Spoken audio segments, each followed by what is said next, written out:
A chuva fina caía sobre a enquanto eu conduzia o carro de Lisboa em direção a Coimbra, com Pedro ao meu lado no banco do passageiro.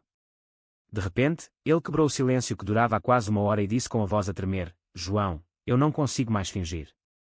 Durante esta viagem, tenho sentido coisas que me confundem e acho que tu também sentes, não é? Como se o nosso laço de enteado e padrasto estivesse a mudar para algo mais. O meu coração acelerou de imediato, as mãos apertaram o volante com tanta força que os nós dos dedos ficaram brancos. O que estava ele a dizer? Eu, João, 38 anos, casado há 8 com o Miguel, o pai dele, um homem que eu amava profundamente, e agora aquelas palavras pairavam no ar como uma tempestade que ninguém previa. A viagem que tínhamos planeado há meses, só os dois, para visitar os avós no Douro e fortalecer os laços que a distância do dia-a-dia em Lisboa tinha enfraquecido, transformava-se de repente num terreno movediço. Pedro, com 22 anos, sempre fora o rapaz tímido que eu acolhera como filho quando Miguel e eu decidimos viver juntos. Naquela altura ele tinha 14, acabara de perder a mãe num acidente e o pai ainda lutava para aceitar a própria orientação. Eu tinha sido o porto seguro, o que o ajudava com os trabalhos da escola, o que o levava ao futebol aos fins de semana, o que o ouvia quando chorava à noite por sentir-se diferente. Mas diferente como? Agora, naquela estrada molhada, com os limpa-parabrisas a ritmar um silêncio pesado, eu sentia o chão fugir-me debaixo dos pés. Pedro, para com isso, respondi, tentando manter a voz firme, mas o tremor traía-me. Estás cansado? A estrada longa, o fado que tocamos no rádio, isto é confusão de momento. Ele virou o rosto para a janela, os ombros caídos, e eu vi o reflexo das lágrimas que ele não queria mostrar. O céu cinzento de março refletia-se no Tejo ao longe, e eu lembrava-me de como, há 2 meses, o Miguel me dissera: leva-o contigo, João. Ele precisa de tempo contigo, longe de mim e das minhas pressas no escritório. Vocês os dois merecem esta viagem de homens. Homens. A palavra ecoava agora com uma ironia cruel. Eu era gay, assumido, orgulhoso da vida que construíra com o Miguel, da família que formáramos apesar dos olhares tortos dos vizinhos em Alfama, apesar dos comentários sussurrados nas reuniões de pais na escola. Tínhamos lutado por aquele espaço, por aquele amor visível. E agora o filho do meu marido confessava-me algo que eu nem conseguia nomear sem sentir culpa. Continuámos em silêncio até Coimbra. As torres da universidade apareceram ao longe, majestosas, como guardiãs de segredos antigos. Parei o carro perto da Sé Velha, o ar fresco cheirava a pão quente e a rio. Pedro saiu primeiro, esticando as pernas longas, o casaco de ganga molhado nos ombros.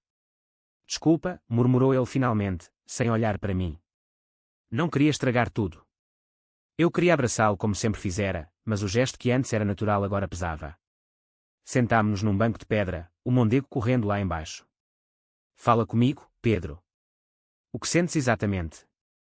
Ele hesitou, depois as palavras saíram como um rio represado. Desde que começámos a planear esta viagem, passo noites a pensar em ti. Não como pai, João. Como homem. O teu sorriso quando me ensinas a conduzir, a forma como defendes o Miguel quando a família dele critica, sinto um calor que não é filial. E tenho medo. Medo de ser como o pai, medo de te perder se disser a verdade. As minhas entranhas apertaram-se. Eu, que sempre me orgulhara de ser o adulto estável, sentia agora um turbilhão interno. Era desejo. Era apenas o cansaço da estrada a confundir afetos. Ou era o medo de que, ao longo dos anos, eu tivesse construído um laço tão profundo que agora transbordava os limites seguros. Passámos a tarde a caminhar pelas ruas estreitas de Coimbra, o fado a tocar ao longe numa tasca. Falámos de tudo e de nada, dos estudos dele em Lisboa, do emprego precário como designer gráfico, das saídas com amigos que nunca duravam. Mas por baixo das palavras pairava o não dito. À noite, no pequeno hotel junto à universidade, pedi 2 quartos separados. Deitado na cama, o teto branco a girar, revia cada momento dos últimos 8 anos. O dia em que o Miguel me apresentou o filho: este é o Pedro, João. Ele vai ser parte da nossa família. O primeiro Natal juntos, o Pedro a abrir o presente que eu escolhera com tanto cuidado, um skate que ele tanto queria. As noites em que o Miguel viajava a trabalho e eu ficava a ver filmes com ele, partilhando pipocas e risos. Tudo inocente. Tudo certo. Até agora. O desejo proibido, como uma semente plantada sem querer, começava a germinar. E eu não sabia se tinha forças para o arrancar. Quando acordámos, o sol tímido de março entrava pelas cortinas finas. Pedro bateu à minha porta cedo, o rosto ainda marcado pela noite mal dormida. Vamos continuar? Perguntou, como se nada tivesse acontecido. Eu assenti, porque voltar atrás seria admitir derrota. A estrada para Porto esperava-nos, a um estendendo-se reta e implacável. Dentro do carro, o ar estava carregado. Pusemos música, um álbum antigo de Amália, para quebrar o gelo. Mas as letras falavam de saudade e de amores impossíveis, e cada verso parecia apontar para nós. Em Leiria parámos para almoçar, num restaurante de beira de estrada onde o bacalhau cheirava a casa. Sentados frente a frente, eu observava-o, os cabelos escuros herdados do Miguel, os olhos castanhos que agora evitavam os meus. Ontem à noite pensei muito, disse ele de repente, espetando o garfo na batata. Talvez eu esteja só confuso. Tu és o único homem que sempre me apoiou sem julgar. Talvez seja gratidão que se confundiu. Eu queria acreditar, queria que aquelas palavras fossem verdade. Mas o meu próprio peito traía-me. Durante a noite, sonhara com o sorriso dele, com a mão dele roçando a minha no volante por acidente. Acordara suado, culpado. Pois, talvez seja isso, respondi, forçando um sorriso. Vamos focar na viagem. O Porto vai gostar de nós. Chegámos à Invicta ao fim da tarde, as luzes da Ribeira já acesas, a ponte Dom Luís I a brilhar como joia. O apartamento que alugáramos em Gaia tinha vista para o rio. Descarregámos as malas em silêncio, cada gesto carregado de significado. À noite, caminhámos pela marginal, o Douro calmo refletindo as luzes. Pedro parou de repente, encostado ao parapeito. Lembras-te quando eu tinha 16 e tu me levaste ao primeiro encontro com o rapaz da escola? Disseste-me que o amor não tem regras, que eu merecia ser feliz. Eu lembrava-me. Fora um momento de orgulho para mim, mostrar que ser gay, ou bissexual, ou o que quer que ele fosse, não era crime. Agora aquelas palavras voltavam como bumerangue. Eu disse isso porque acredito, respondi. Ele virou-se, os olhos brilhantes. E se o amor que eu sinto agora for por ti? O que fazemos, João? O vento frio do rio bateu-me no rosto. Eu sentia o limite aproximar-se, aquele ponto onde o padrasto responsável se transformava em homem vulnerável. Não podemos, Pedro. Eu amo o teu pai. Tu és família. Mas a voz saiu fraca, e ele percebeu. Nessa noite, no apartamento, sentámo-nos na varanda com um copo de vinho do Porto. Falámos horas. Ele contou-me dos anos em que se sentira diferente, das namoradas que nunca duravam, do medo de desiludir o pai. Eu contei-lhe do meu próprio caminho, a saída do armário aos 25, a família que me virou as costas, o encontro com o Miguel num café em Lisboa que mudara tudo. Tu ajudaste-me a construir esta família, disse ele. Agora sinto que estou a destruí-la. Eu queria abraçá-lo, mas mantive a distância. O desejo acordava, sim, mas eu via também o rapaz perdido que precisava de orientação. Ao deitar-me, a escolha já se formava no horizonte, continuar a viagem e enfrentar o que viesse, ou voltar para Lisboa e fingir que nada acontecera. O sono demorou a chegar. A manhã seguinte trouxe nevoeiro sobre o rio, como se a própria cidade quisesse esconder os nossos segredos. Partimos cedo rumo ao Douro, a N222 serpenteando entre vinhedos que pareciam pinturas. Pedro conduzia agora, eu no lugar do passageiro, observando as mãos dele no volante, mãos que eu tantas vezes vira crescer. Em Pinhão parámos numa quinta para provar vinho. O proprietário, um homem idoso de bigode grisalho, contou-nos histórias de colheitas antigas, de amores que nasciam entre as cepas. Pedro sorria, mas eu via a sombra nos seus olhos. Ao meio-dia, sentámo-nos num terraço com vista para o rio, copos de tinto na mão. Sabes o que mais me assusta, disse ele baixinho. Não é o que sinto por ti.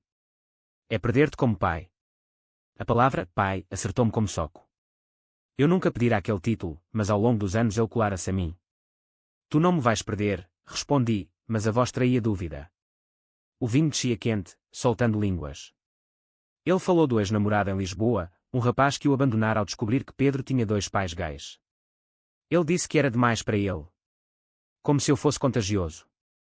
Eu senti raiva, aquela raiva protetora que sempre me movia quando alguém magoava o meu rapaz. Mas agora a proteção misturava-se com algo mais perigoso. Continuámos a estrada, o carro subindo e descendo as curvas. Em cada mirador parávamos, tirando fotos que pareciam normais mas carregavam peso. Num deles, o vento forte quase levou o boné dele. Eu segurei pelo braço para o equilibrar, e o toque durou um segundo a mais. Retirei a mão como se queimasse. Desculpa, murmurei. Ele olhou-me, os olhos escuros. Não peças desculpa por existires, João. O resto da tarde passou em conversas mais leves, planos para o futuro dele, um possível mestrado em design em Barcelona. Mas por baixo corria a corrente subterrânea. Ao chegar a uma pequena aldeia perto de Alijó, procurámos quarto numa casa de família.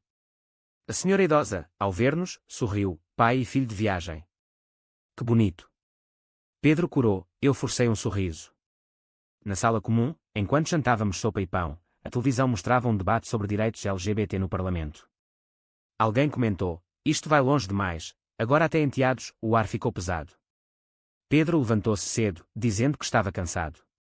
Eu fiquei, o coração apertado, pensando nos limites que a sociedade impunha, nos olhares que já tínhamos enfrentado em Lisboa, mas que ali, no interior profundo, pareciam mais cortantes. Nessa noite, sozinho no quarto, escrevi uma mensagem ao Miguel: "Tudo bem por aqui. O Pedro está a abrir-se mais." Apaguei antes de enviar. A escolha aproximava-se: contar tudo ao marido, arriscar destruir a confiança, ou carregar sozinho o peso e esperar que o tempo apagasse o proibido. O dia seguinte amanheceu claro, perfeito para a estrada até ao Gerês. A paisagem mudava, vinhedos dando lugar a montanhas verdes, lagos escondidos. Pedro parecia mais leve, como se a confissão tivesse aliviado algo. Cantava baixinho com a rádio, uma música pop portuguesa que falava de segundas oportunidades. Eu sorria, mas por dentro lutava. Em Amarante parámos para ver a ponte, o Tâmega correndo lá embaixo. Sentados num café, ele estendeu a mão sobre a mesa e tocou a minha por um instante. "Obrigado por não me julgares." Retirei a mão devagar. "Nunca te julgaria, Pedro. Mas temos de ser responsáveis." Ele assentiu, mas os olhos diziam outra coisa. A viagem continuava, cada quilómetro aumentando a tensão. Chegámos ao Gerês ao fim da tarde, o ar cheirando a pinheiro e terra molhada. Alugámos uma cabana junto a um lago, isolada, perfeita para reflexões. À noite, acendemos a lareira. As chamas dançavam, projetando sombras nas paredes de madeira. "Imagina se pudéssemos ficar aqui para sempre", disse ele, o rosto iluminado pelo fogo. Sem juízos, sem família a vigiar. Eu senti o puxão. O desejo proibido, acordado na estrada, agora gritava mais alto. Mas eu via também o rapaz que precisava de um guia, não de um amante. A vida não é assim, Pedro. Temos responsabilidades. Ele levantou-se, aproximou-se. E se o meu coração disser o contrário? O momento esticou-se, o ar carregado. Eu levantei-me também, mantendo distância. Então temos de aprender a ouvir com sabedoria. Ele saiu para o alpendre, o frio da noite engolindo-o. Eu fiquei, o peito a doer. Flashbacks invadiam, o dia do casamento com o Miguel, Pedro a entregar as alianças com orgulho, as férias em Faro onde ele me chamara pai pela primeira vez sem hesitar. Tudo construído com amor puro. Agora ameaçado por algo que eu não controlava. No dia seguinte, fizemos uma caminhada até à cascata. A natureza selvagem acalmava, mas não apagava. No caminho de volta, uma discussão explodiu. Ele acusou-me de ter medo, eu acusei de não respeitar o pai. Palavras duras voaram, lágrimas caíram. "Tu és o meu tudo, João, e eu odeio que isto nos separe", gritou ele. Eu abracei-o então, um abraço de pai, apertado, protetor. "Não nos vai separar. Vamos encontrar o caminho." Mas no fundo, eu sabia, a escolha estava perto. Continuar a fingir ou enfrentar a verdade com o Miguel. A última etapa da viagem foi a mais dura. Voltámos lentamente para sul, parando em pequenas vilas, prolongando o inevitável. Em Braga, visitámos a catedral, acendemos velas em silêncio. Pedro parecia mais maduro, como se a viagem o tivesse envelhecido. "Aprendi que o amor tem muitas formas", disse ele enquanto caminhávamos pelo Bom Jesus. "E que os limites existem para nos proteger." Eu assenti, orgulhoso e aliviado. Mas o meu próprio limite testara-se ao máximo. Cada olhar, cada riso partilhado, cada silêncio cúmplice me lembrava do acordar proibido. Em Guimarães, terra natal do Miguel, encontramos um primo distante. O homem, ao saber quem éramos, franziu o sobrolho. "Dois homens a criar um rapaz, o mundo mudou." Pedro defendeu-nos com veemência, e eu vi nele o homem que se tornara. O orgulho misturava-se com a dor da escolha iminente. Na última noite, antes de regressar a Lisboa, parámos num mirador perto de Viseu. O céu estrelado cobria-nos. "Vou contar ao pai", disse eu finalmente. "Não tudo, mas o suficiente para que possamos curar juntos." Pedro olhou-me, os olhos brilhantes. "E se ele não entender?" "Então eu escolho a família que construímos. Tu, eu, ele. Com limites claros." O abraço que se seguiu foi longo, puro, de pai para filho. O desejo proibido não desaparecera, mas fora transformado em algo mais forte: respeito, crescimento, aceitação das próprias fronteiras. A viagem que começara com confusão terminava com clareza. Regressámos a Lisboa ao amanhecer, o sol nascendo sobre a ponte 25 de Abril como símbolo de novo começo. O Miguel esperava-nos em casa, em Alfama, o cheiro de bacalhau no forno enchendo o ar. Abracei-o com força, sentindo o alívio de quem regressa inteiro. Pedro juntou-se ao abraço, os três formando um círculo que nada quebraria. À noite, depois do jantar, sentei-me com o Miguel no terraço, o Tejo brilhando ao luar. Contei-lhe o essencial, as conversas profundas, as dúvidas de Pedro sobre identidade, a minha própria luta para manter os limites. Ele ouviu em silêncio, depois apertou a minha mão. Obrigado por seres o pai que ele precisa. E por seres o homem que eu amo. Pedro apareceu na porta, sorrindo tímido. Podemos falar os três. A conversa durou horas, lágrimas e risos misturados. Ele abriu-se sobre os sentimentos confusos, eu expliquei os meus medos, o Miguel reforçou o amor incondicional. No fim, Pedro disse, esta viagem mudou-me. Aprendi que o amor verdadeiro respeita limites. Eu senti-me renascido. Os anos de padrasto, de homem gay numa família não convencional, ganhavam novo sentido. Os preconceitos da sociedade, os olhares tortos, as dúvidas internas, tudo valerá a pena para chegar ali. Meses depois, a vida retomou o ritmo. Pedro arranjou emprego em Lisboa, trouxe um namorado novo para jantar, um rapaz doce e respeitador. Eu e o Miguel viajámos sozinhos para o Douro, revivendo a estrada com olhos diferentes. A confusão transformara-se em força. Cada escolha na viagem reforçara os meus limites, o amor familiar é sagrado, o desejo pode acordar mas deve ser guiado pela consciência. A jornada não apagara o proibido, mas ensinara-me a colocá-lo no lugar certo, como lição, não como prisão. Será que os limites do amor entre homens na família podem ser ultrapassados sem destruir tudo, ou devem ser respeitados para preservar o que é mais precioso? Verdadeiro ou falso?